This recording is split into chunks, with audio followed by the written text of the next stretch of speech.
Hello there, everybody, and welcome back to another exciting episode of Guapish Rule 34. As always, I'm your Paul McCartney of the group, Nico, and today I am being joined by our man who's just over here begging to get yokoed, Tanner. Does yokoed mean she, steps on my balls? I guess so. Oh, shit. And we also have the oft-forgotten, yet talented not Paul McCartney, George Harrison of the group, Jackson. Dude, who the fuck is that? Exactly. That's what I'm saying. And of course, who else would be our Ringo other than Dylan? Isn't Ringo one of the bad ones? What do you... Does Ringo have a massive dick? He looks like he would. Oh. I don't think either of them know what the fuck you're talking about. He's talking about the Beatles. Oh, okay, that's... Yeah, there you go. Yeah, compared us all to various members of the Beatles, I feel like we fit those the most, you know, if we were to be any Beatle member. I kind of think you're John Lennon. I hard disagree. You're the only one who has incorporated women into our business venture here, as John Lennon had done. Whereas I wouldn't let him step 50 feet into here. I wouldn't even let him fucking listen to this shit. Anyway, the Beatles have absolutely nothing to do with today's episode, so guys... Jackson, you seem to be the most close on the ground of this one, your ear to the ground as it were. What's been going on with the whole Mr.Beast situation? There's a ton, but basically the TLDR behind the whole situation is, there's one, I guess, ex-employee that's been making like a video documentary. There's like over like 2 hours of content at this point, where he's basically just breaking out a bunch of fucked up shit that Mr. Beast has been doing. You know, he's been faking a bunch of contests. He's had like employees, you know, faking their videos, or, you know, like having employees that work for him as contestants on the videos that are faked. You know, there's a bunch of like CG or whatever that's used to like make them look more egregious than they are. Whatever, it's entertainment, who cares? The big ones though are like, you know, mistreating contestants and stuff. There's like a Netflix show going on. There's a bunch of drama about people not being like fed or allowed to like go to the bathroom and stuff for extended periods of time. And there's like a bunch of, I think they're like paying them money or something, like they got out, they got paid like couple $1,000s or something to not sign a lawsuit against them or something. Mm-hmm. I don't know. This is all hearsay. I don't fucking know. I didn't verify any of this shit. Yeah, it's just a bunch of drama, you know. There's also, of course, like the Chris Tyson situation, with them being a pedophile and being friends with them. There's like the servers. Who could have foreseen this? Yeah, and there's also the Discord server leaks where, you know, Mr. Beast was in a server with Chris Tyson, aka pedophile, and they're literally talking about like porn and stuff with children in this server. And, you know, people are saying he's complicit with all this because of that. It's a lie. It's just a bunch of fucked up shit. People are saying this is like the downfall of Mr. Beast. I don't know if anything's actually going to come of all of this. Who knows? Yeah, let's also just put a massive ass allegedly over all that stuff, by the way. You know, just in case. He's sounding a little litigious recently, so, you know, maybe don't come after the small guys here. Everyone's on his fucking throat right now, though. I'm seeing shit constantly. Every YouTuber ever is fucking making videos about it. Like Me Moodar, whatever his name is, some ordinary gamer, is just fucking cranking him out. There's some other random guy like Oompaville or something I'm seeing a bunch of videos from as well. Of course, you know, the documentaries themselves. Everyone's getting that fucking bag off of this drama is what I'm alluding to right now. Oh, for sure. I am happy that you mentioned who fucking cares about like the whole like faking shit in the videos part, because I'm very much of that same mindset. By the way, I don't give a fuck about Mr. Beast. I've seen one of his videos and that's it. I'm not like a fan or anything like that.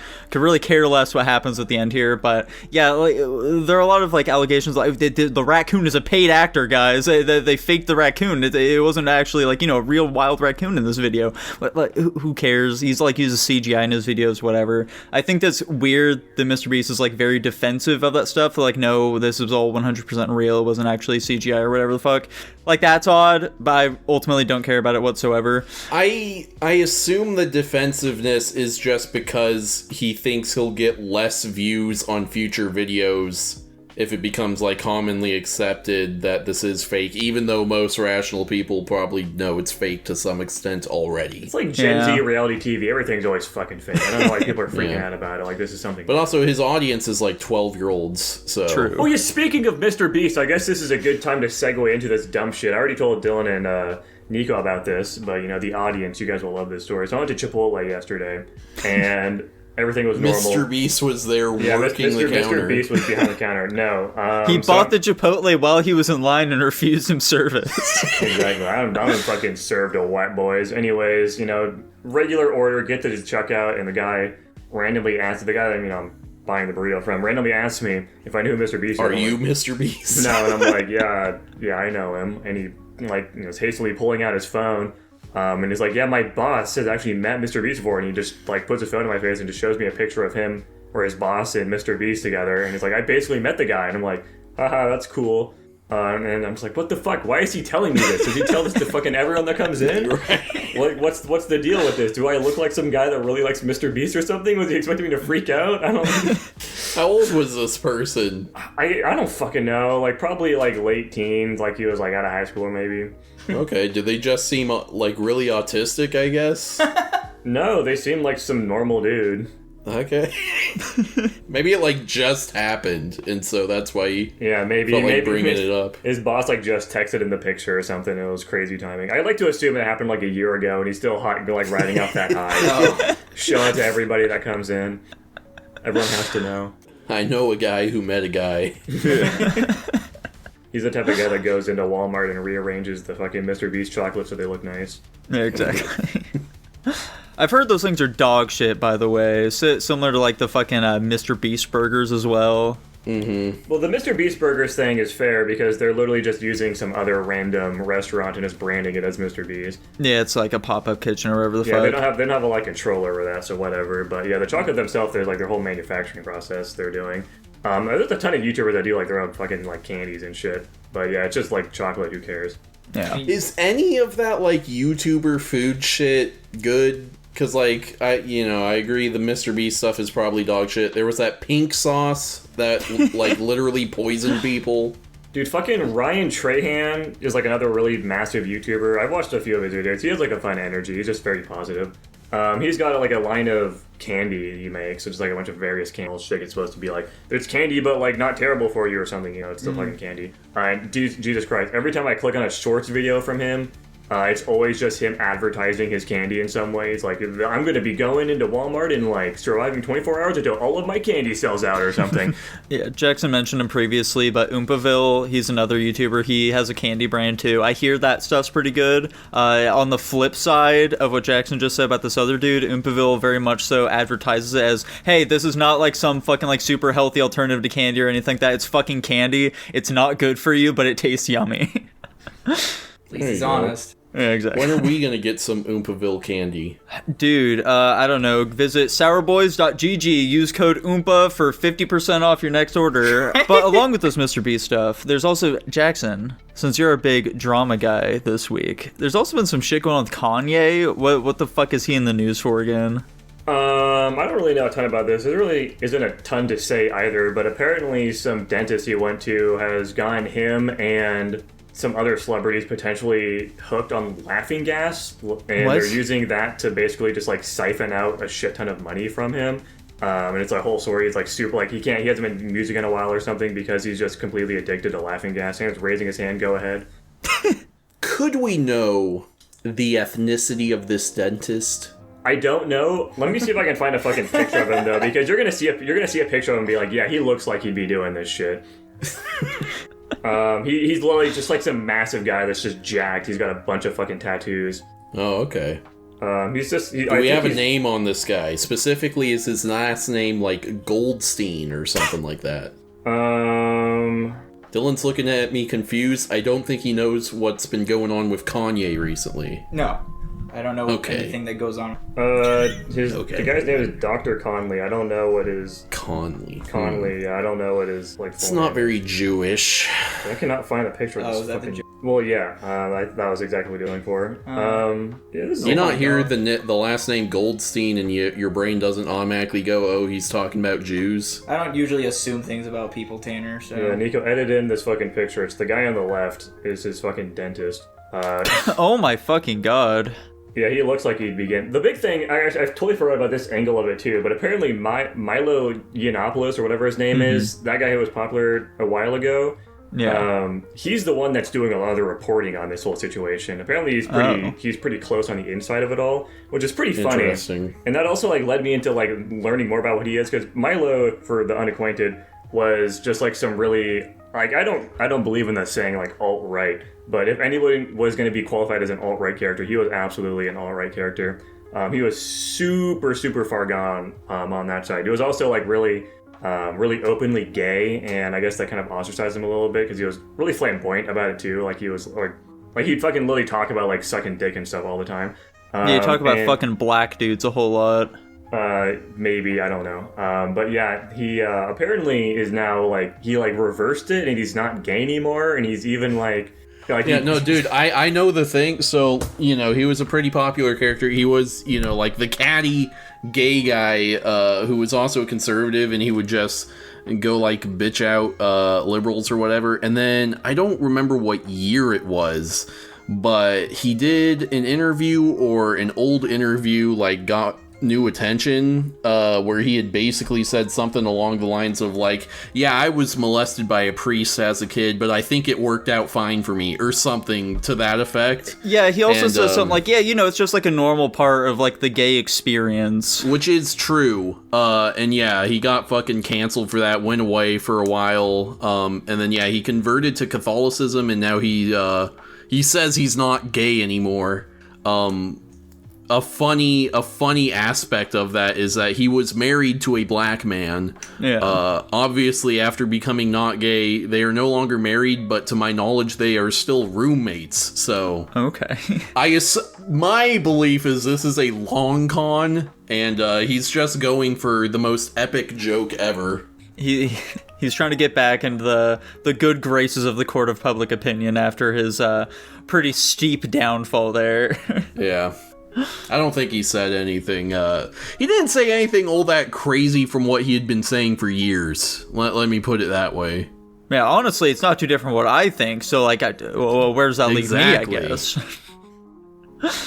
What do you guys think is, like, the worst thing one of us could do and you'd still want to remain friends with them? Kill a man. Okay. Like, unprompted? Yeah. Yeah, like, we're walking down the street and you fucking whip out your pistol and just cap someone. Yeah, and you wouldn't think that, like, oh my god, Tanner's a fucking maniac. I need to get away from this dude immediately. Go straight for me. You're the only one that believes in gun laws. You seem like you'd be fucking concealed carrying. How would you guys feel if I have been, like, concealed carrying this entire time? Like, the whole time you've known me, I always have one on me. I literally wouldn't care at all. Yeah, it wouldn't surprise me at all. I don't know how you'd be getting away with it wearing, like, gym shorts and shit all the time. I don't know the fuck you hide it, but... Right. He's very good. For me, if Jackson or Dylan, like, murdered one of their own parents, I'd probably still be willing to be friends with them. Oh my god. No, that's valid. That is valid. Nico... I don't think I could still be friends with you if you raped someone, but if you got accused of rape and it was pretty credible, I'd probably stick around for that. Okay. Why do you have different conditions between me and Jackson and then Nico? I like Nico's mom more than your guys's. There we go. You don't know anything about my mom. You don't know my mom. Exactly. Yeah. He doesn't have as much emotional attachment. Dude. Listen, dude. Actually, I'm not going to say that on a public platform. Never mind. All right, let me float this one by you guys. What if, like, one of us would, like, go out and just beat the shit out of homeless people every single night? Just, like, you know, let off some steam. Would you still want to be friends with them? I'd want to join. I was going to say, Tanner doesn't do that already. I was literally thinking about that the other night. I'm like, man, should I get into vigilante justice? That'd be fun. Why is beating up homeless people vigilante justice? Well, thankfully, a couple of weeks ago, the Supreme Court declared that states can make it illegal to sleep on the streets, so these people are breaking the law now. Oh, okay. Well, so would you stop being friends with him, Dylan, if you were doing that? with Tanner? Yes. I mean, considering the fact that I figured he'd do it, I think it'd be a weird... I can't even say it's a hobby. It'd be a weird thing that he does. I think it's a hobby. You know, it's a beige flag, Listen, I think. Dude, I'm sure psycho murderers also think killing people is a nice little hobby, but that doesn't make it right. I don't know. I mean, if he beats up homeless... I know people that... Like, there's people that fight all around the world all the time. I don't know why beating homeless people up on the street would be any different. I I'd be like, man, I don't know why you do that. That's kind of not cool of you, but whatever. What am I gonna do? Okay. What if one of us like cheated on their partner? Would that be like a no-go for you guys? Yes. That's so much less than what we've already mentioned. It's a really big show of character, though. I don't think I'd stop being your friend, but I definitely would not think of you very highly at that point. Okay, most likely. Yeah. I take it back. That's probably I jumped to conclusions there. I agree with Jackson. Because you gotta be a piece of shit to cheat. It can be hard to fucking break the news. You want to break up with somebody, but that's just the better person thing to do. You fucking say, hey, I'm just not feeling the relationship anymore. And once you break it off, you can literally bang a chick the next day and it's chill. That's whatever. But if you're, That's the big lie, though. There is no chick the next day. Yeah, I think There are if you people are sitting in relationships are like, damn, I could be getting strange every day, and then they, do something drastic and then realize, oh fuck, I don't have any pull at all. Well, yeah, and then they realize that they're fucking the person they were with were probably too good for them. Yeah. And that's their own fucking fault. Well, fair enough. I'm happy to hear that, if some horrible allegations come out, we'll all be sticking by each other's sides here. Yeah. Would you guys, question for the panel, would you still be our friend if, any of us murdered our respective pet? No, I don't think so. I think that'd be severely unhinged. Okay. Yeah, that'd be fucked. Wait, so that also seems less than what we've already mentioned. I was gonna say, we whatever. talked about murdering parents. How is murdering our own pets worse? Exactly. Well, because, if you're intentionally murdering an animal, they're completely innocent. They've got no fucking stake in this game. There's no, if I just randomly grabbed Shimmy and fucking strangled her for no reason, that's fucked. There's something clearly very wrong with me. But murdering your parents, perfectly logical. I never fucking talked about. Yeah, that was solely porn. you, Tanner. You're the one who said he'd be chill with it. Yeah, absolutely. If you murdered your mom, Tanner, I would not want to be friends with you anymore. Oh man, what if I had a really good reason? I mean, was she coming at you with a knife or something? I guess so. What if I just keep saying the bitch deserved it?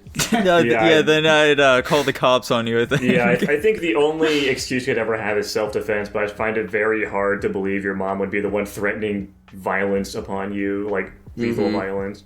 If my mom were murdered and it very much seemed like I did it, but I constantly insisted that I didn't do it and I was being set up, would you guys believe me?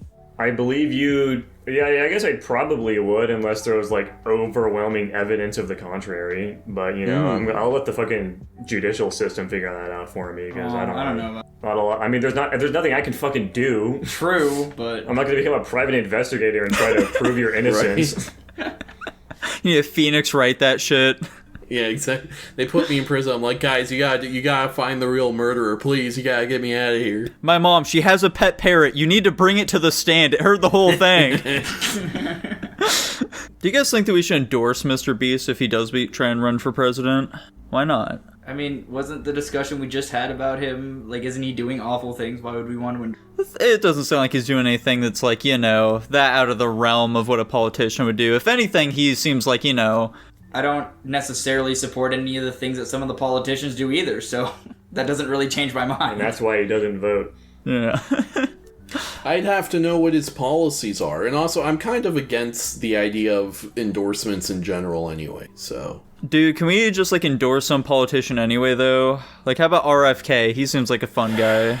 Nah, I want to do that. A worm ate his brain, dude. He deserves a worm it. Did eat his, and he killed a bear. No, he didn't kill the bear. He found a dead bear and then dropped it off in Central Park. Which he says is where he may have gotten the worm. Did he say that? Or yeah. Okay. He speculates that might be the place he got the worm from. That's very funny. Did you guys hear this story? Basically, RFK, Robert F. Kennedy Jr., son of, the assassinated Bobby Kennedy, and who's running for president this year, told this story on an interview with, Oprah or some bullshit about how 10 years ago he was out falconing, and on the way back from falconing, they found a dead bear cub. And the way he tells it is he thought to himself, ooh, I can skin this and cook this bear up and have some tasty bear meat. And so they load the bear cub up into the trunk of their car, And they go to whatever party or whatever the fuck he had going on, and then he realizes, oh damn, I've got a flight. I'm not going to be able to take care of this bear. And so they just drive to Central Park in New York City and dump the bear to the side of a bike lane to make it look like a bike hit it, I guess. And it was funny seeing some of the reactions, because this was like a huge story 10 years ago in New York. Like, all the little New York newspapers were like, what the fuck is up with this dead bear in the park? And then a fucking guy running for president 10 years later comes out, he's like, hey, by the way, that bear, that was me. People are like, huh? That's crazy. That's like, you know, if Donald Trump went up on stage and told a story about the battery and the shark. Yeah, or like he caused the fucking bloop or something, and people are like, huh? That was you? Or Donald Trump goes out on stage and he tells a story about how he and his friends create a fake Bigfoot footage, and we realize the Patterson film was fucking Donald Trump in a gorilla suit? Huh? It was just a little something we cooked up for the frat, you know, we thought it'd be funny. Politicians should just start doing that, finding, you know, those weird little stories from, like, local newspapers and just start claiming them randomly. Yeah, Joe Biden is one who took that picture of Loch Ness. He is old enough. He is old enough, that's funny. Another thing that RFK did was, apparently he had allegedly sexually assaulted, like, some babysitter that he used to have for his children, and in response to this, he didn't deny it at all. He just said, look, I'm not a church boy. I did some wild things back in the day. He was a drug addict for a sizable portion of his life. Yeah. Keep in mind, this was not when he was, like, fucking 20 years old or whatever. This was when he was, like, fucking 40. Right. But he was a drug addict for like 30 years. Exactly. And I mean like heroin, methamphetamine, crazy stuff. He was doing it all. Mm-hmm. This is the man Joe Rogan chose to endorse, by the way. Joe Rogan did not endorse him. But we can.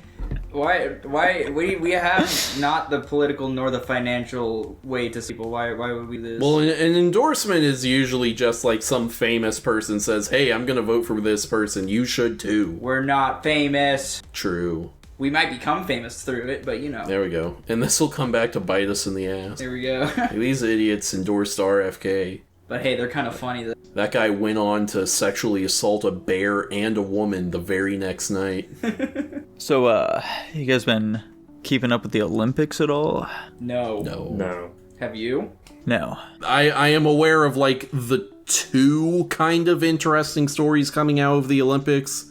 That of, like, the Algerian boxer that's maybe a man fighting women, or maybe isn't. There's an insane amount of conflicting information about this individual. I have no idea what the fuck the deal is with them, and I don't know if there's any desire to solve it. Because I've heard everything from like, nah, that is just a woman, to like, nah, that's a dude, to like, oh, that's like a woman or a dude with like some kind of developmental disorder. It's all over the place. Supposedly they had a gender test by some other boxing organization, and they were like, yeah, this person has XY chromosomes. But yeah, I don't know what the deal is. I mean, men shouldn't fight women, but like, I don't know if this is a man, you know? And then the more recent story was that there was some gymnastic event that announced the results, and the gold, silver, and bronze medal all went to black women. And so this became a big thing in the media, where it was like, the old black podium, woo, ba ba ba ba ba ba. The problem is the judges made kind of a mistake when judging some other girl that caused her to get 5th place instead of 3rd. And recently they corrected that mistake, and they literally took the bronze medal away from the other woman and gave it to some Romanian chick. Damn. So, funny stuff all around, I guess. Yeah. Oh, there was the gun people, you know, that quirky looking South Korean woman shooting the gun, and then that Turkish, like, retired cop. I believe he was ex-military. No, I think he was just a cop. I believe that all men in Turkey have to be military. The fucking Turkish guy was like trying to get fucking Elon's attention too, and it's like he had a bunch of like everyone was thinking he was super fucking cool, and then he made that dumb tweet, and everyone's like he's kind of a fun loser. No, okay. I don't even know what you're talking about. You just made some big tweet where he was trying to get Elon Musk's. Okay. Yeah, I mean, the only thing, like, with me in the Olympics, I've seen snippets of it, and I've said this in, like, past Olympics, where, like, there are just some sports now that make zero sense. Like, what is They it? have There's, like, breakdancing at the Olympics this year, Dylan. Yeah, that's stupid. I remember, when Olympics actually cost, actual... Lives. Not lives. It was, like... because it's like tests of like strength and like speed and agility and all that kinds of stuff.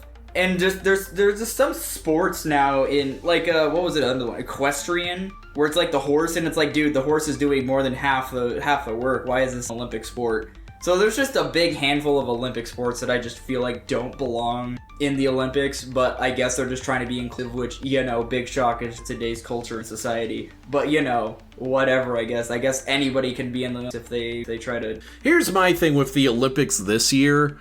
I think it is unbelievably cringe that they didn't allow Russia in it. Literally the whole fucking point of the Olympics for centuries is that all the countries of the world come together in the spirit of competition, regardless of what kinds of conflicts are going on between them at the time. We literally had Nazi Germany host one of the Olympics. Are we really so fucking soft nowadays that the Russia-Ukraine war is enough for us to be like, well, this one's the exception and we can't allow Russia to play with us? It's fucking pathetic and literally defeats the entire point of the events. Based on current, politics and all that stuff and the way that, I would imagine countries would view their leaders and whatnot, or whoever's in charge of organizing the Olympics. I would imagine that if, regardless of that definition, if people allowed Russia in, like, there would be uproars in countries. I guess, like, government leaders or whoever would just want to avoid that in general, taking the... But what I'm saying is, again, the whole point of the Olympics is that we ignore that kind of stuff. Oh, yeah, and still have the games, and that there have been far more contentious countries in the past that have competed in the Olympics. No, I 100% agree with you, dude. I'm just trying to say what I think is, like, the current climate of yeah, I know why they did it. I'm saying they're soft and silly. Yeah, I agree. But I'm saying you're a pro-Russia bootlicker, Tanner. Come on, dude. True. I'm tired of talking about this shit. Let's just kill Ukraine and be done with it. This shit was... Remember when they told us it was going to be over in 2 months? Yes. We're like creeping up on 2.5 years. This shit is boring. Let's be over with it already. Tanner says it's boring while there's people on the other side of the world dying right now. And that's their fucking fault. What a terrible thing to say. So speaking of like all this journalism coverage and shit going on over in Russia, Tanner, did you see that is the end of a gaming era? The end of a gaming era. Yeah. Game Informer is shutting down. Yeah. They're officially closing their doors. They're gone. Gone forever. Shocked they lasted this long. Yeah. Yeah, unfortunately, it's seeming like things ain't going so hot for GameStop. They're really having to cut the chaff at this point, and it was finally Game Informer's time to go. Let's just hope they don't have to cut the shaft. Am I right? Yeah, exactly. I think that's very soon to follow. Yeah, there's a good chance that they'll becoming a Funko Pop only business here before they close their doors. I mean, There you go. that actually brings up another thing that I've seen within this last week. I didn't watch the whole video. I watched snippets of it to get the general idea. They were basically talking about the state of 9th gen consoles, and they're like, all right, so let's like kind of go over what's really going on with these consoles. So let's like remove all the games that have remasters. Let's remove all the games that are like not online multiplayer. That's like, and they kept cutting it down because there's like this big old list of games they had, and then when they shrunk it down to games that are like new releases and are like campaign or like story based, there's only like 5 left. So there's like a huge thing going on right now with PS5 and Xbox One or Xbox Series X, with all these gaming companies are really trying to push their new consoles, but there's like no new releases because, like I said, there's either remastered content releases or just continuations and nothing like original, and like it's like the weakest generation of consoles we've had since I mean, really, I was going to ask, are they eliminating sequels from that too? Because it sounds like that is the case. They're not counting sequels as heavily. Like I said, I didn't watch the entire video, but like when they were basically focusing on, okay, what like games are actually new and original is basically what they were talking about. Which it sounds like they've built their criteria in such a way that you just end up with, well, dude, when you stop counting all the games, these consoles don't have any games. I mean, because they were saying like, yeah, sure, we have all these games, you know, like I said, the remasters, they made backwards compatibility, you know, XYZ, but they're like, how many of these games are actually made primarily for these consoles? So I don't know. It was the gaming community, and also on top of that, they were trying to make a shift from physical copies of games to digital copies of games. So like, the whole GameStop subject, I haven't expected GameStop to like last as long as they have. I honestly thought they'd be going out the door a little quicker. Diamond hands, baby. Yeah. There's been some big news going on with Bungie here recently. What's been going on there exactly? Yeah, that dumpster fire turned into a fucking landfill fire. Oh my god. So I guess there's a lot of speculations right now because everybody thinks. Like, everybody's pointing fingers at a bunch of different things. Basically, long story short, after they made, like, the 220-something layoffs, like, a year or two, last year, apparently, like, right after that or right before that or something, the CEO of Bungie literally went and bought, like, 20, like, vintage Porsche cars on bid, apparently, and spent, like, a couple $1 million on that, which was cool. So now people are like, oh, well, if Bungie's doing so poor, why the hell is or no, sorry. He did that when Sony acquired Bungie. That's what that was. But regardless. So everybody's, like, questioning, like, if Bungie's having such, like, monetary problems, why are they making the decisions they are? Here recently, about in the last 2 weeks, they actually just, I think it was a week and a half ago, they just laid off another 100 people. And they discontinued all future projects aside from Marathon, which is their remake of, obviously, their old game Marathon. And they're just continuing work on Destiny 2 because there's really not much they can do. And apparently moving forward, they plan on making their released content free to play, which now a lot of the community is sitting here like, okay, dude, if you're losing money, why are you trying to sell your shit for free? That doesn't make any sense. So, like, we're sitting here like, what, the microtransactions making them money? But, So when do you finally bite the bullet here, Dylan, and just say enough is enough and stop playing? Is it just when they're like, okay, guys, this is like actually the final update, no more after this? Is that when you say, okay, Destiny, I guess it's time to hang up my helmet here? Yeah, I mean, it didn't take very long after Destiny 1 stopped releasing content. Like, basically when Rise of Iron came out for Destiny 1, and then I did everything there was to be done in there, like, I'd go back and do some raids maybe go and do Prison of Elders. But, like, when there's no fresh content, there's hardly any point to playing, so the main story of Destiny is finished. There's a couple, you know, threads that they're continuing here that to, like, basically finish out the year. But, I mean, yeah, I don't plan on continuing to play the game forever. Once the content's dried up, there's not really a point to playing it. As long as they keep releasing content, you will keep playing the game. Yeah, but it's over after this year. So I mean, to be honest, I've played like Destiny way less than most of these other games that I've been playing in the past week to 2 weeks. So what have you been playing recently? Warframe. I've been playing. Oh, so you just you just fucking substituted it with something else? Okay. Warframe. I've been playing Grand Theft Auto, Genshin Impact, Final Fantasy 14, BioShock. There we go. Like finally got something that isn't a big online game in there. Listen, dude, I've already beat BioShock. I just haven't beat the remastered. I'm just playing through it again. Okay. Listen, dude, I like online multiplayer games. What can I say? I like the community. You can say sorry. Nico's got a fucking complex about playing single player games. You think he's better than it? True. I don't think that, Jackson. I know it. Based?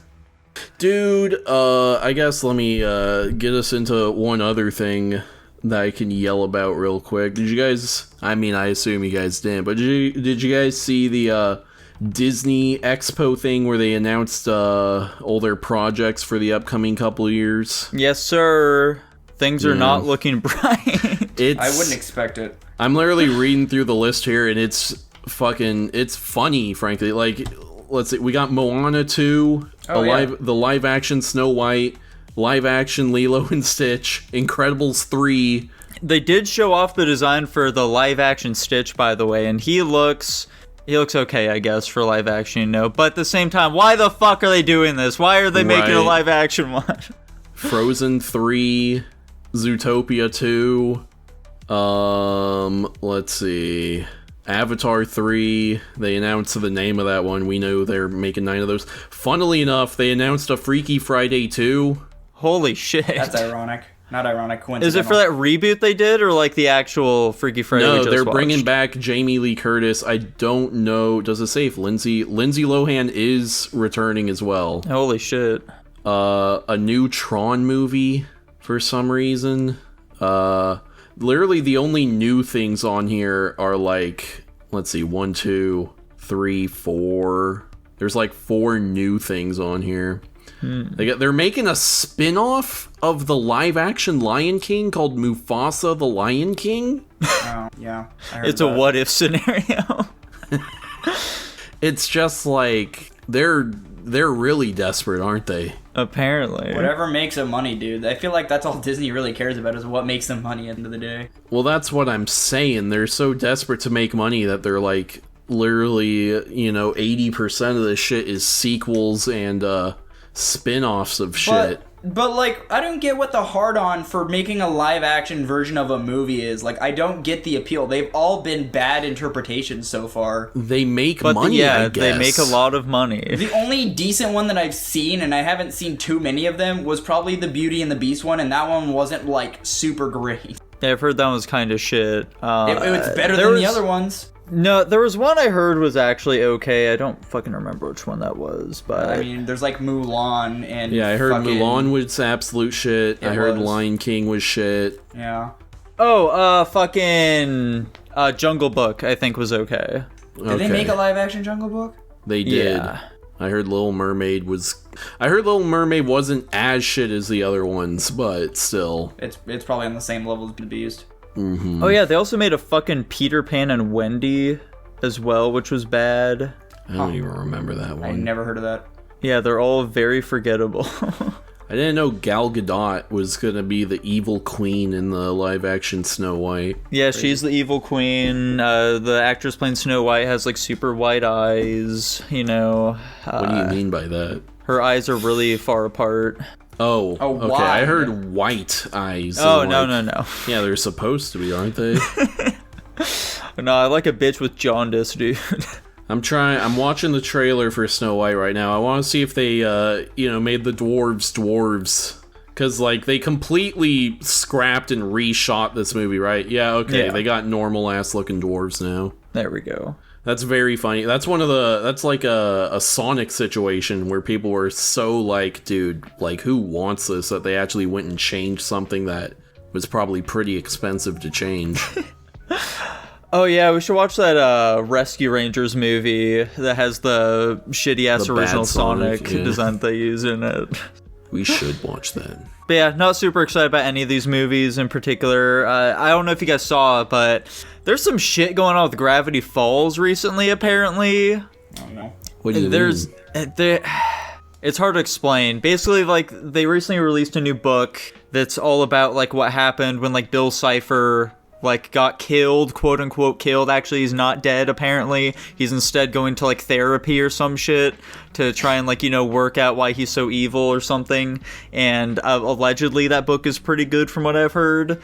But in conjunction with that, there's, like, a big ARG going on with Gravity Falls. And the creator, Alex Hirsch, has been very adamant that, no, we're never doing a Gravity Falls Season 3, guys. The 2 seasons were enough, ended exactly how I wanted to. I don't want to, like, taint it. But he's also said in the past that he would be way down to make a Gravity Falls movie, so people are thinking maybe there could be one of those on the horizon, so... I mean, if they're successful at pulling it off, the issue is when you try to pack too much content into one movie, much like Avatar The Last Airbender did, it tends to be shit, so I guess we'll see.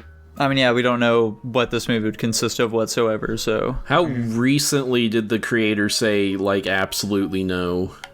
I don't know. I don't know exactly how long ago that was, but that's just what I've heard. He's been very adamant that he wouldn't want to do that.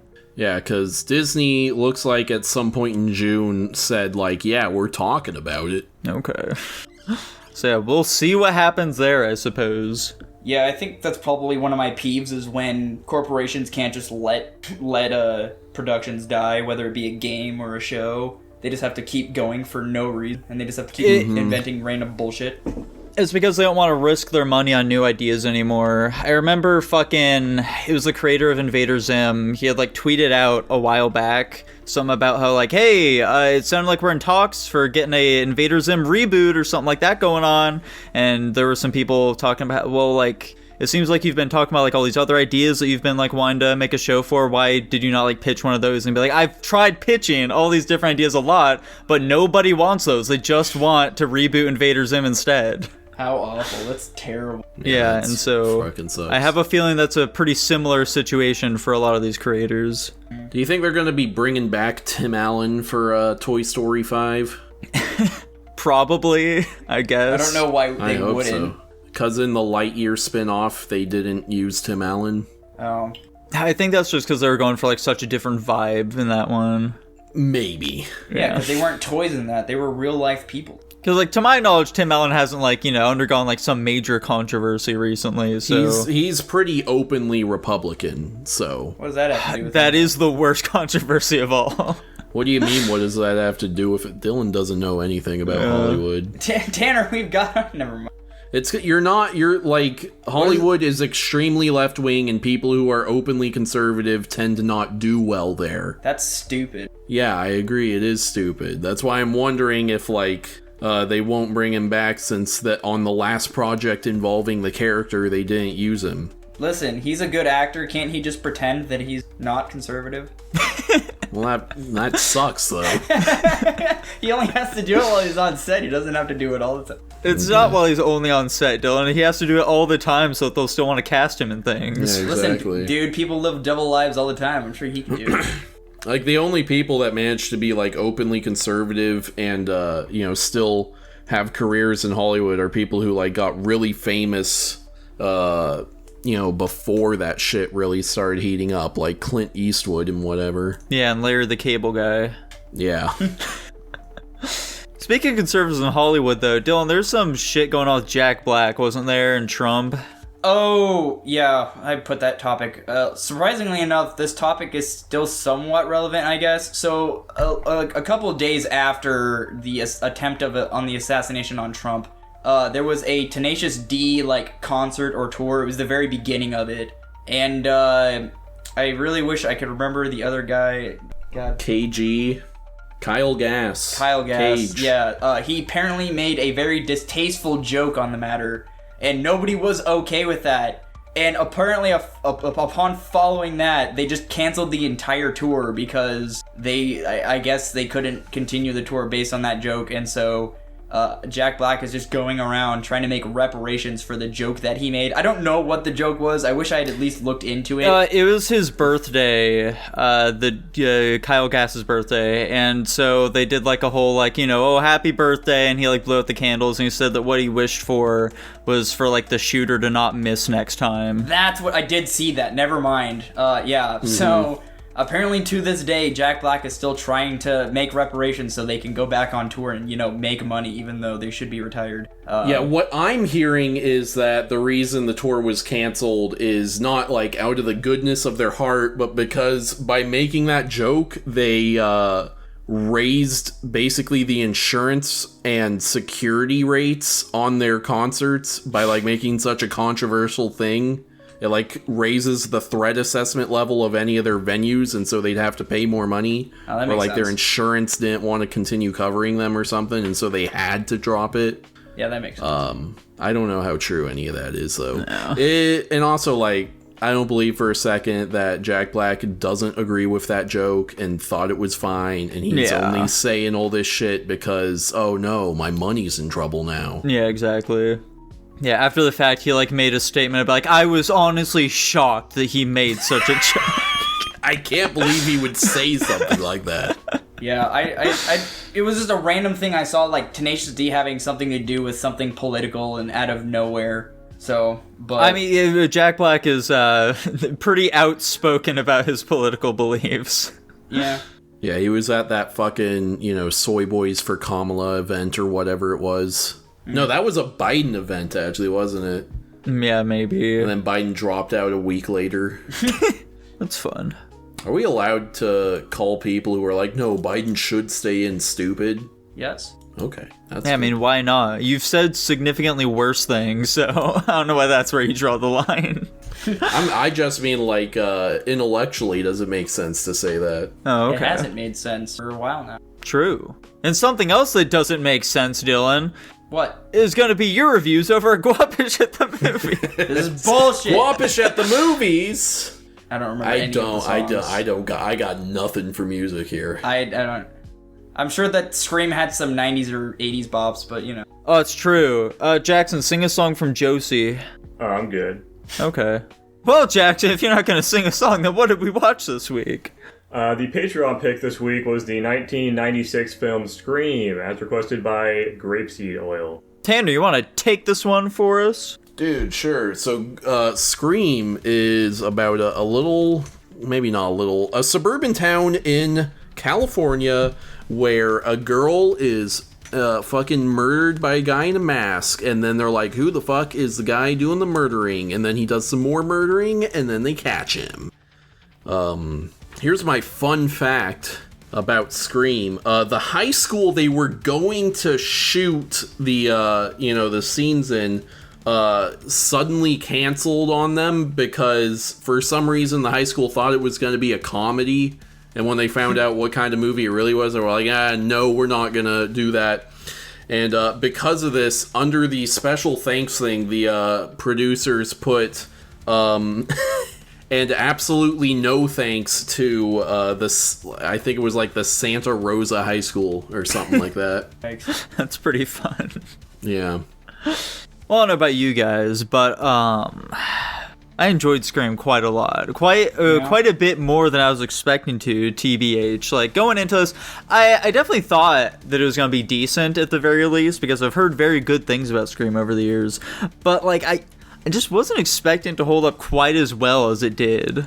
Yeah, I completely agree. I thought it was okay, personally. Yeah, I have very minimal exposure to this movie in the past. The only thing that I remember was the scene where the chick is in the garage getting beers, and then all of a sudden Ghostface is in there, and she tries to escape through the doggy door, and then dies by not getting her head chopped off, but getting strangled by the garage door. For some reason, I have a memory of that when I was a child. That's like the only thing I remember from any horror movie.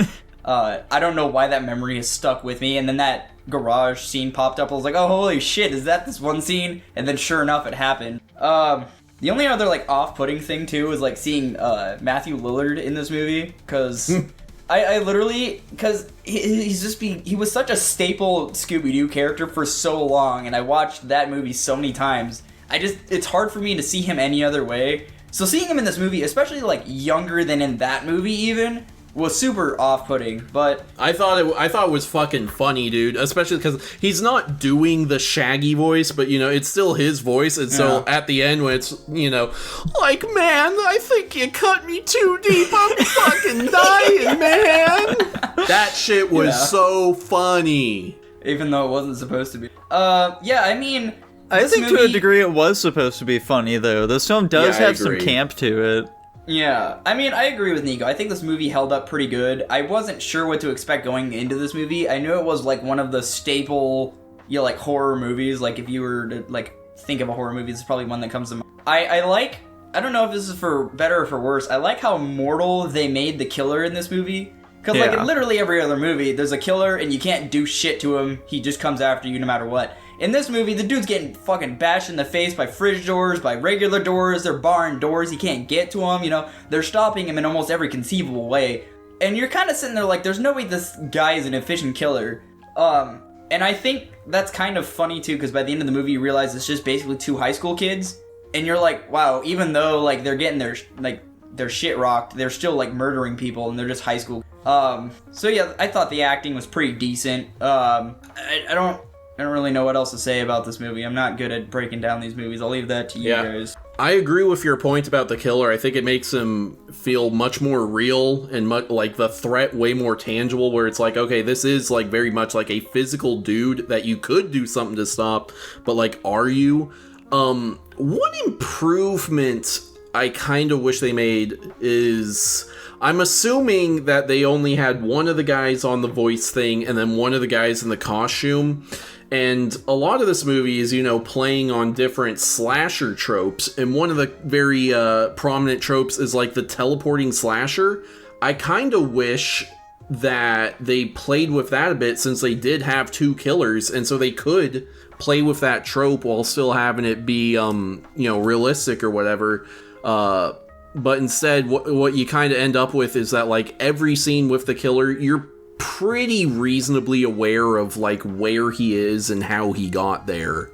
I think there was like one scene at some point where he was, like, chasing someone around, and it felt like he, like, got on their ass, like, really quickly after they, like, just, like, tried to incapacitate him or some shit. So I feel like that's kind of around where you're talking about, but I don't know. It didn't stand out enough to me for me to think, okay, that was them, like, playing with that trope and having them both, and we never see both of them in the costume either, so yeah, but we do see lots of other people in the costume, so I feel like it's pretty reasonable to assume they may have two costumes for them. Which, maybe, on that point, were you guys aware of the big twist that there's two killers going into this? No. Okay. I knew nothing about the movie. Yeah, I was aware of that one, so I was like trying to pay attention for like, ooh, like, are they hinting at this sort of thing, like, here and there? I guess like one thing where it's like, oh, you can kind of see like what they're going for is like when the principal like has two dudes in a ghost face mask in his office, and it's like, this is a possibility, keep it in your mind or something. I don't know, but I mean, and also the way they team up on the fucking video clerk. Yeah. And they both kind of are there intimidating him. Mm-hmm. That was in hindsight, you're like, oh, okay, I see it. In the moment, you don't really notice it without knowing that twist. Yeah, one thing I do really appreciate about this film is that the idea of it being like this, sort of like a dissection, a self-aware horror movie type thing, is it does still feel unique today. Like, there are plenty of other films that have, like, sort of, like, done this sort of thing before. We've even seen that on the channel already with Cabin in the Woods. But the way that it tackles that sort of approach does still feel very unique here, which is something I appreciated. Yeah. I think my biggest, like, issue that I kind of have with it is, like, I do think it's really stupid and immersion breaking that at the very end they start stabbing each other before finishing the job. It doesn't make any sense no matter what you say, and it kind of feels like the writers got to that point in the film and were just like, oh shit, how do we get our girl out of this situation? Counterpoint, Tanner. There's I'll be so impressed if you have a decent counterpoint to this. Dude, they're clearly just psycho deranged out of their mind. They thought they were just gonna finish the job really quick, so they're like, hey, let's just get a jump on the ball here. Let's just stab each other. They've shown themselves to be reasonably competent the whole movie. They're able to, like, clone cell phones.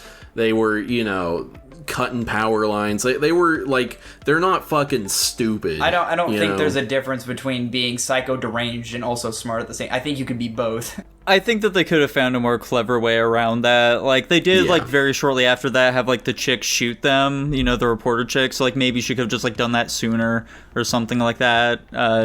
Then they, would have been injured for that final fight already, since, I don't know, that could have helped.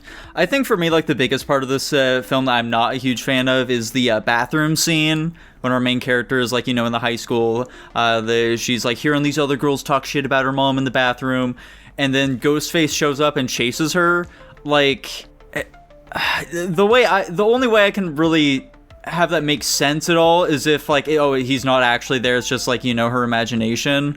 But, like, there's nothing really to tell us that that's the case, so... My assumption was that was one of the pranksters. Yeah?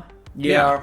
I don't think there's anything to lead us to assume that at all, unfortunately. Doesn't it cut from that scene immediately to the principal with, the pranksters there with him?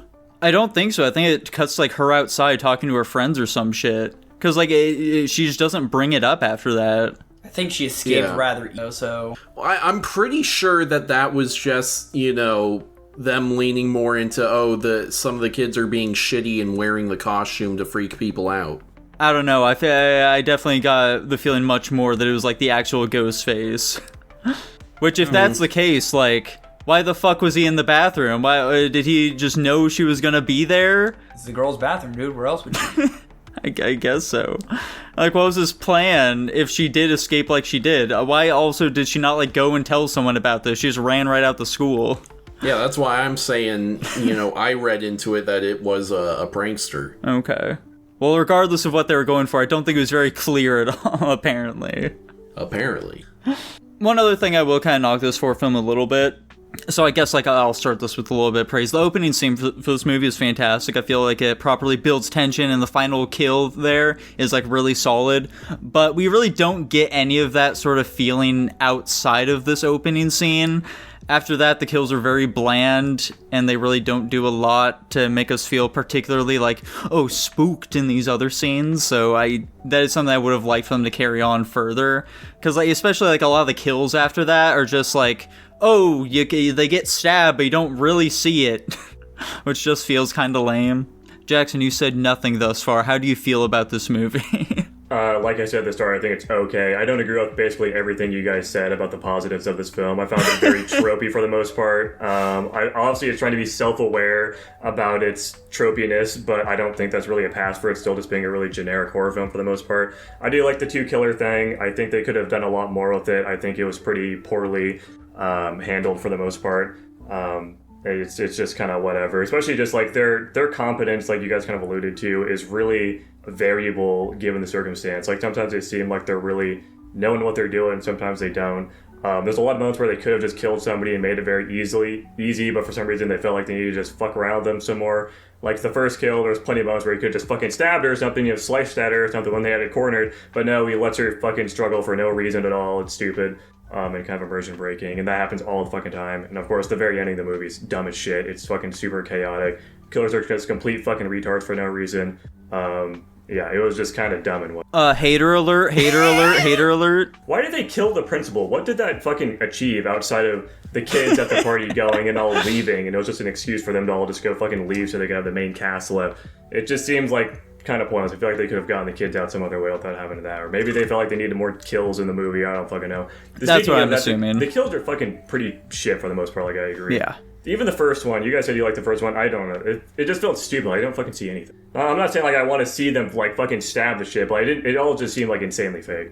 Like, He wants to see these bitches get skinned alive. He wants some Terrifier shit. You didn't see him get fucking skinned alive. He just fucking like gutted him and like hung him. You know, the imagery there was fine, but like the actual act of him killing the people just felt like stupid.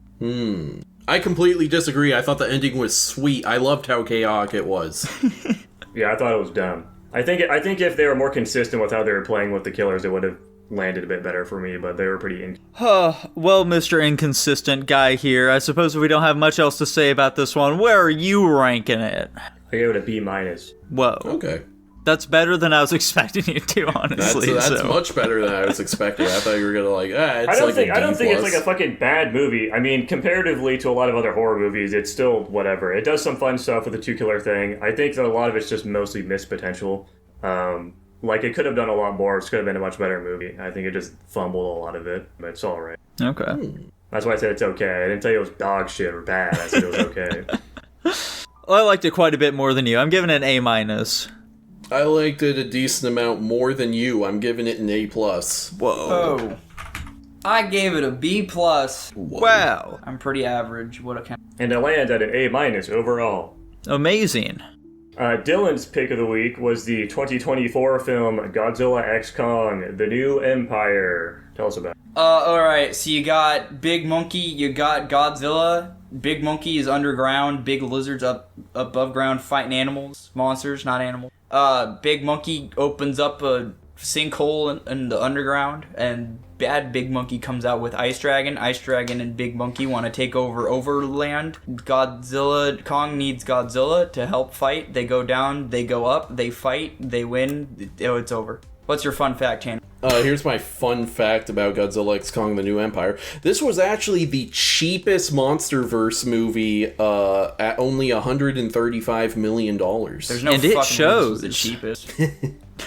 It was. That's a fact. I'm not gonna say anything about this movie. I'm just gonna sit here and listen and offer. No, Dylan, you have to talk about the movie. I'll talk about it. I'm just gonna sit here and try to offer something if you guys bring something up. I'm not gonna sit here and try to attempt to. You have your fucking glaze session for a bit. You know, fucking glaze the shit out of this movie for the first couple of minutes. The only thing I can say is I think it's better than Godzilla vs. Kong, but I don't think it's much better. It's a very low bar to jump, to be fair. That's your opinion. I definitely have a tier of Godzilla movies so far, and this one's not. Is this top 3? Yeah, I guess it's top 3. There's not a ton in the Legendary universe right now, so yeah, I mean, it was fine.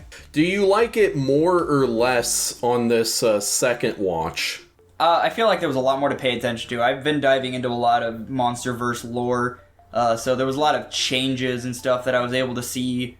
For example, Godzilla, besides, turning pink, he adopted a lot of the characteristics and traits that Titanus Tiamat had. So his scales were much more razor sharp and he was more spiny. In addition to that, his scales were also more spiny and stuff. And he was able to just resonate more energy. One thing that was disappointing that was brought up in videos like that, though, too, were he got like an upgrade to his atomic breath, but he hardly ever used it. But you could tell it was more potent because it was this more lingering effect as opposed to his regular atomic breath, which apparently in the original Godzilla was weakened because Mutos are actually the kryptonite to Godzilla. Fun fact. There's my fun fact for the. But I mean, I'm under the trope of I get it. These movies are kind of slowly starting to turn into the MonsterVerse comics, unfortunately, where there's just constantly monster fights going on almost all the time. I think a comment me and Tanner made when we went and watched this in the theaters the first time was, man, they really just loved destroying countries and landmarks all over the world in this movie, didn't they? And in any I'll attribute this back to I think it was Godzilla King of the Monsters, which was a PlayStation 2 game, I believe. I can't remember if that was the name of it. But it's just and I don't want to compare this to a fucking video game, but you have giant monsters fighting. Buildings are just bound to get destroyed. So if you're watching a movie, you're man, this is so stupid. They have to deal with this shit all the time. It's just the reality of the movie. You're just seeing it in a small snippet. But that doesn't eliminate the point that I wish they kept more mysticism, like they did in the first Godzilla. And as you progress in this universe, you're just going to run into more monsters, more titans. And so you're just... And by the way, the fact that they just offed Tiamat in this movie is super stupid because Tiamat is 100% capable of killing Godzilla in the water. That's unimportant information you don't need. There's just a lot of rushed action, and they're just kind of trying to microwave the plot. And if I told Tanner this, if they're going to continue the Godzilla universe, there's not a lot they can do moving forward. What does microwave the plot mean? They need to accelerate it forward as fast as possible, like Godzilla killing Tiamat in a 2-minute window. I gotcha. Yeah, that Tiamat fight could have been another Ghidorah thing for Godzilla, but no, they just fucking he needs Tiamat's power, let's just have him kill him really quick and move on. It was just fucking stupid. But yeah, I'll let you guys go off on this because I can imagine. Well, we're gonna actually continue the glaze session with me. I like this one. This one's my favorite MonsterVerse movie. You like it for a different reason, Tanner. You don't like it for the same reason I do. I like it because it's terrible. Oh my god. I love how schlocky and nonsensical and fucking stupid everything is. Nothing makes any sense, and they really lean into that in this one. We got the fucking why is there a zero gravity fight in this movie? Who knows? Why is Mothra able to apparate out of literal nothing? Who knows? Don't worry about it. But it's fucking funny. Yeah, don't worry about it. It's accurate. No, it's very funny. It's accurate to real life. I do know. No, you don't, Tanner. Dude, I will put my Godzilla knowledge up against yours any day of the week. Don't challenge me on this. Time and place, Tanner. Time and place. Okay. The MonsterVerse questions will be 5 of those 50 questions, by the way, Dylan. There we go. Yeah, this is perhaps the schlockiest movie I've ever seen, and I love it for that. Luckily, going into this, I don't remember which of you it was, but you were like, oh, I can't wait for us to spend 50% of the movie with the humans. We don't actually, I don't know what the exact percentage is, but it feels like we're with the monsters, maybe not a majority it feels like we're with the monsters majority of the time. Mostly because, like, they're willing to go, like, really long sections where it is just us and Kong. And yeah, you know, I like the robot glove. I like the Godzilla is powering up. He can do that, I guess. Yes, they all can do that. It's just fucking really funny stuff, dude. They consume radiation. What do you mean, apparently they can all do that? That's like the whole point of Godzilla 1, Tanner. Anyway, continue. Not my Godzilla. Anyway. Fair enough. Alright, go ahead, Nico. Let's hear it. Let's hear it. I'm ready, mate. I didn't like this movie. Yeah, I know. You know, going into this, I was really hoping that I could just say this has all the same issues as every other MonsterVerse movie, but shockingly, it doesn't. It has different issues. There you go. You disliked it for the reasons Tanner liked it. Let's hear it. Yeah, basically. So, like, the goofiness, I wish that they pushed much harder. The fact that the humans are still here and they're still, like, trying to make you care about them causes me to think that they want me to still take this movie seriously, and as a result, it makes the goofiness just seem really fucking stupid. Like, this plot is unbelievably contrived in, like, every plot point possible. Like, obviously the biggest part of this is when, like, fucking Kong gets frostbite, and they're like, oh, hey, don't worry about it. We have this cool thing that we've been working on, and it just so happens to be like 500 feet away. Let me just go grab it real quick. Oh, also, this cool new power-up for Kong also just so happens to have a fucking serum that we can just inject into him to get rid of that frostbite. No worries at all, guys. Yeah, that's still leaning into my argument. I don't know what to say about that. That's uber coincidence, and I cannot save the movie from its own fault. Yeah, it's just really bad writing. This movie literally doesn't give a shit at all. It's entirely just some dumb fan service schlockfest. It sure is, buddy. Yeah, there's fucking obviously like there's a bunch more fights in this movie. The CG quality looks pretty shit in this one compared to some of the other ones. Yeah, it's so much worse. There's definitely tell there's a lower. How do you guys tell? You say this all the time. I can't tell. By looking with our eyes. I don't know how to break it down to you more. What do you think I'm doing? Listening and interpreting it through my brain? Yeah, there's a lot of scenes in this movie with just fucking King Kong walking around, being a monkey, doing shit. They really try to fucking push, like, him being, like, super interested in his past and, you know, his people and all that. Very uninteresting for the most part. The fucking main antagonist was just so non-threatening to me for this entire film. Even with him beating Godzilla or King Kong at the start, he just didn't feel like a threat at all. Yeah, he's got some cheap fucking ice blasting ally, and that's only fun. Shimu is like the second strongest kaiju on right. It didn't seem like it given what he did in the movie, to be honest. I felt very non-threatened by both him and the antagonist. Yeah. Shimu canonically is like one of like the top like 3 or 5. We don't care about the canon, though. We're talking about what we saw in the movie. Yeah, who gives a shit? They literally fucking rode him around like he's some pet lizard. Who cares if he's the second strongest? He's some How the fuck pet. is he able to sit on top of it, Dylan? It's emitting ice everywhere. It's probably cold, but it's probably not that cold. It's freezing the landscape around them. Listen, dude, it's fine. Yeah, this movie does, of course, though, fix the major flaw a lot of these films have, is they like to focus on dumb people, for the most part. Like, Godzilla X Kong was fucking terrible because it focused so much on the dumb-ass human beings that we don't give a shit about. There's a whole B-plot of a bunch of fucking goofballs fumbling around in Technology Zone. Who gives a shit? They're all stupid as fuck, and it's very poorly written. And this movie focused a lot less on the people. It is still super fucking stupid and schlocky. Who gives a shit? Like, yeah, we've got the fucking kid from the first movie, and they're just like immediately fucking sent into this tribe they find conveniently. And then, yeah, they're actually the one that's going to help them save everything by summoning Mothra. SOS signal. Very silly, very stupid, but yeah, most of this movie is just like action scenes with the monsters, and I can appreciate it for that. It's really leaning into what it knows it needs to do. By the way, have the humans in these movies learned absolutely nothing from these past films? Like, Godzilla seems to be like, you know, a good guy who's trying to help them out and shit like that generally. But the moment it attacks a fucking power plant, they start sending missiles at it or whatever the fuck.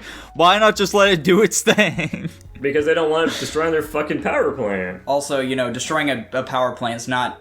in human history hasn't been great considering it, you know, infects everything in the area and yeah, but Godzilla up. Seems to have its reasons for doing the shit it does. Yeah, but nobody else knows that. The only people that know what's going on is Monarch. If anything, I think the biggest thing is they should just let it fucking do it, because what the fuck are they gonna do? It's Godzilla. There's nothing they can do. If it wants to eat your power plant, get fucked, loser. It's gonna eat your power plant. You can't do anything about it. They think you're gonna get bored in between the action scenes with Godzilla doing his thing, so they want to put more action in between the action so you don't get bored. Did it just cut away to Godzilla just doing shit all the time, and then finally it all, culminates in the fucking final battle, which honestly was kind of boring, to be honest. I feel like it was pretty quick and uneventful for me. Jackson was fucking falling asleep throughout this film. It was all of my praise so far, is immediately negated by me literally falling asleep while watching this movie. What can I say? I ain't on fault.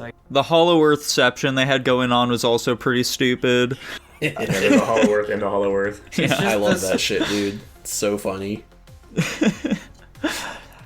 This movie also follows the trend that a lot of other movies do, where they look at Guardians of the Galaxy and they're like, oh, we should put retro music into our movie that doesn't, really have anything to do with this film. But, Guardians of the Galaxy did it. We don't know why they did it. Sure, they had, narrative purpose behind it. But, we're just gonna put the music in this movie anyway, and it doesn't fucking work. So, that's fun, at least. True. That's all I have to say about this one, though. Tanner, where are you ranking it?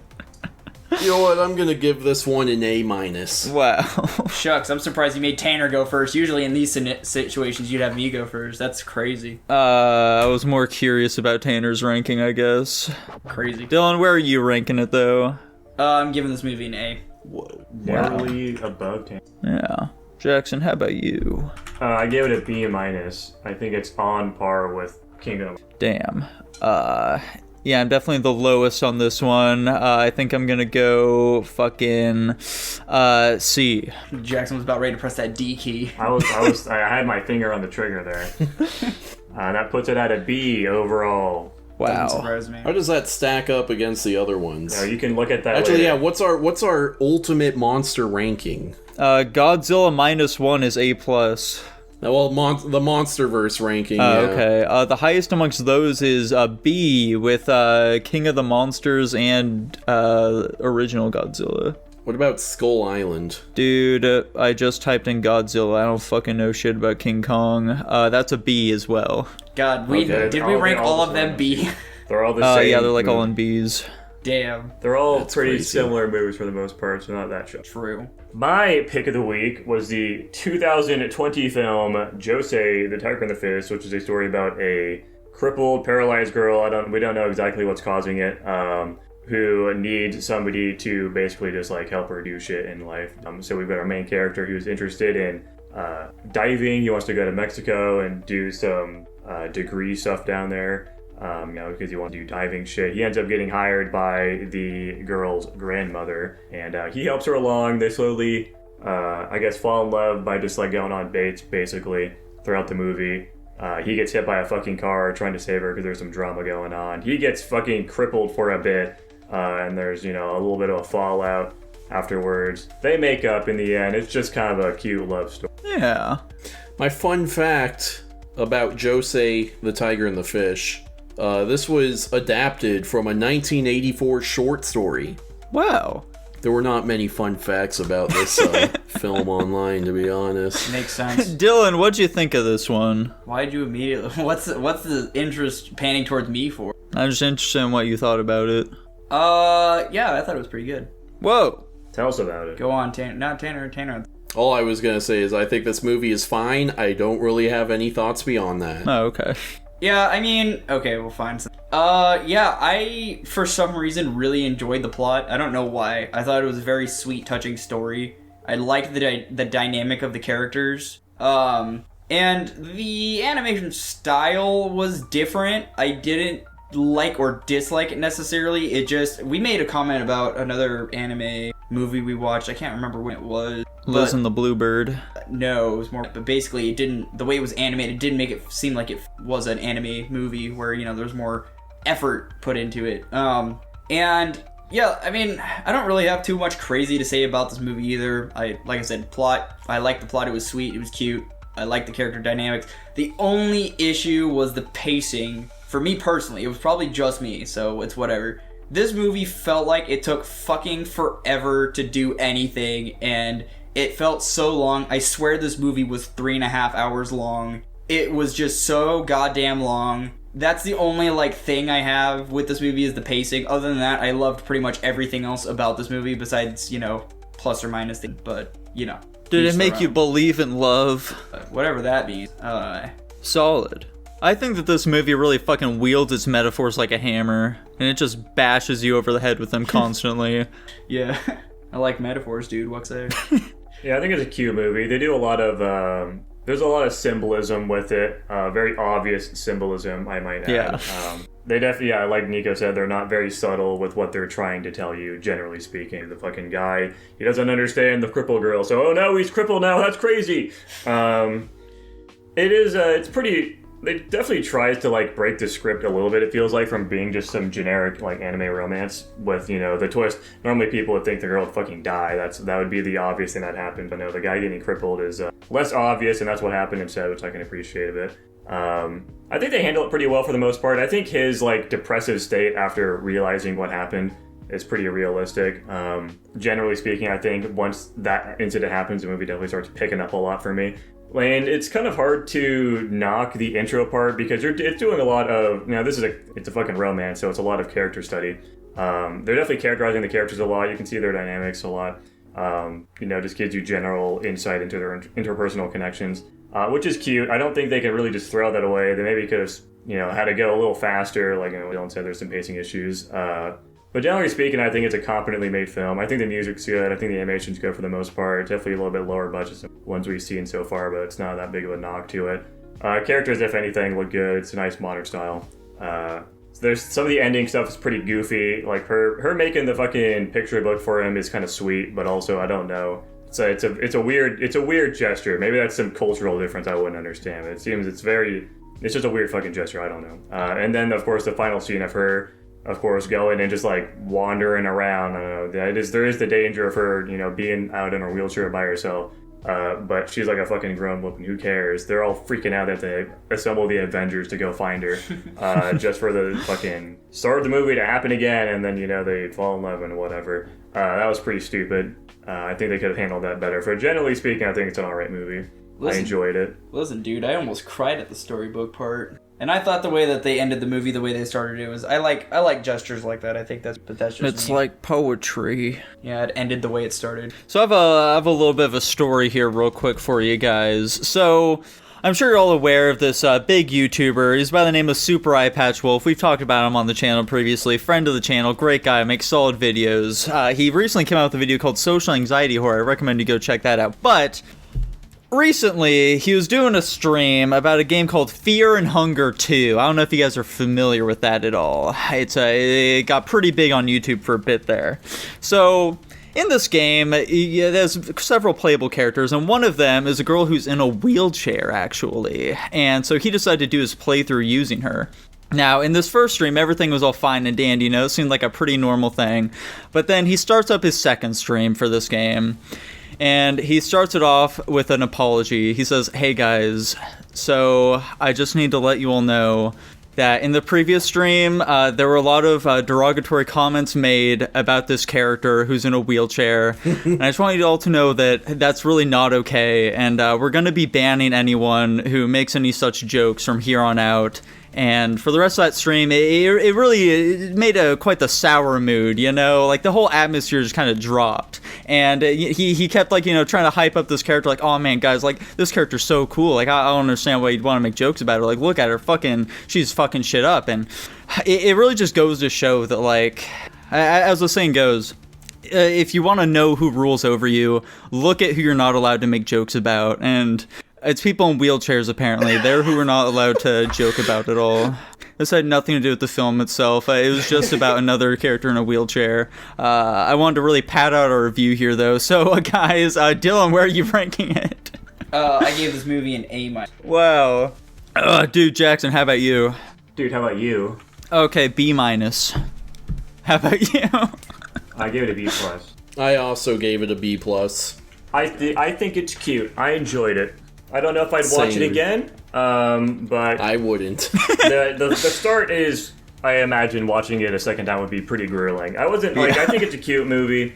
But I don't know if it's deep enough to have like a ton of like maybe minor details early on. It was like we said, maybe that's just us being stupid and we're not being perceptive enough. Maybe there is a lot of subtlety to this movie that we're just completely missing because there are a lot of just like bigger obvious themes that are kind of like trapping us into thinking it's a much simpler movie than it actually is. I was watching some reviews of it and people definitely dug a lot deeper. I wish I kind of remembered some of the things they were talking about.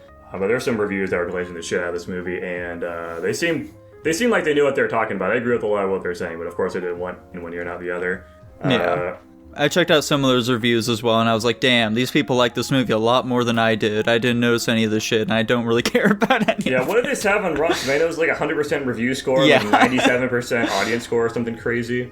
Yeah. It's because the people who watch anime movies only watch anime movies, so that's their only frame of reference on what a good movie is. Dude, wrong. I literally watch anime movies and other... Whoa. Wait, I got a dumb question. What's Go up? for it. No. You guys rewatch movies to see if you pick up on details you missed before? Not frequently. Sometimes. Yeah. Okay. Very. I heard do you- think that there are plenty of movies that do benefit from having a second watch, though. I think there are quite a few movies on our list that if we went back and watched, I feel like we would have different opinions on. Like Okay. Skinamarink. Yeah, exactly, Maybe. like Skinamarink. I may give that another watch. I mean, legitimately watched Skinamarink again, and I enjoyed it more the second time, but that was because we were fucking riffing on it the entire time, and I was watching it in a more like private setting at the same time. I'll watch it with you at some point, Jackson. That way I can have a more positive experience watching it.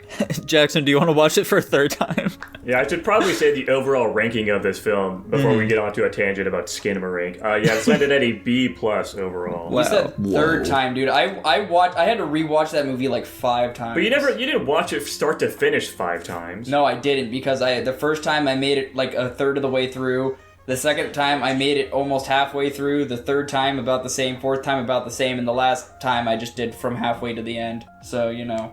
An there's that. ideal viewing experience, as we call it. Yeah. Sure, dude. But, Man really busted it out.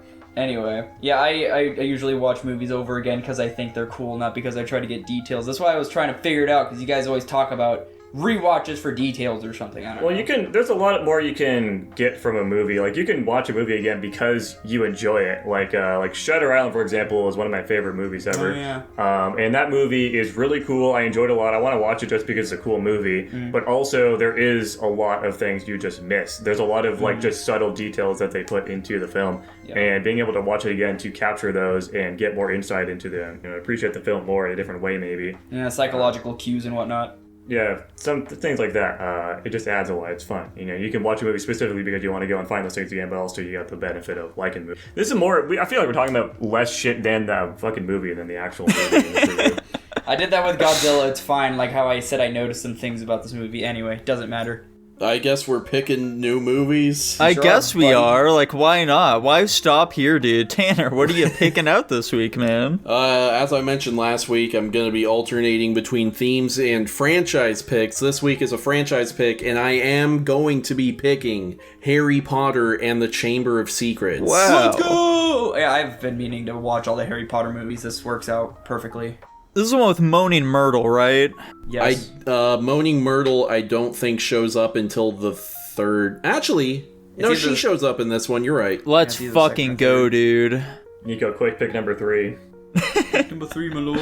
Here, I'm gonna pick number 3, then we're gonna watch that before the second one. Don't do that. That's awful. No, I'm not gonna do that. I'm gonna pick one that it's been a long time coming. We're finally getting around to it, boys. We're gonna be watching Pearl, the prequel to X. Okay. What? Yeah. What? There's a prequel? Yes. I don't want to watch that shit. I didn't like X. We're checking out the prequel, and then there's also a follow-up film at some point later, too. As for our Patreon pick, though, Jackson, what are we rolling here? As requested by Steve Harvey's Ghost, we got the 1987 film Harry and the Hendersons. Let's go. I love that movie. This is Never heard of it. It's gonna be quite the week. Let's make sure we get the right movie this time. I believe this is the Patreon member. We always screw up on the movie requests. Yeah.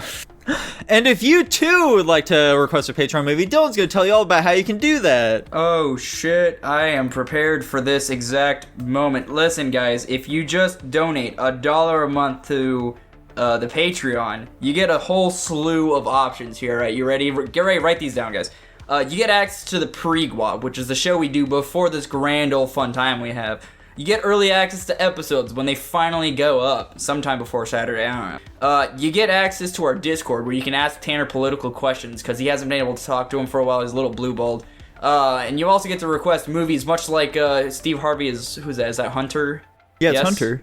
All right, yeah, much like Hunter did, and you get to request topics so we can talk about, other random bullshit. And you get 500 slime coins, and you get your name read out at the end of every episode, just like, I can't read that. Hold on, we're almost there.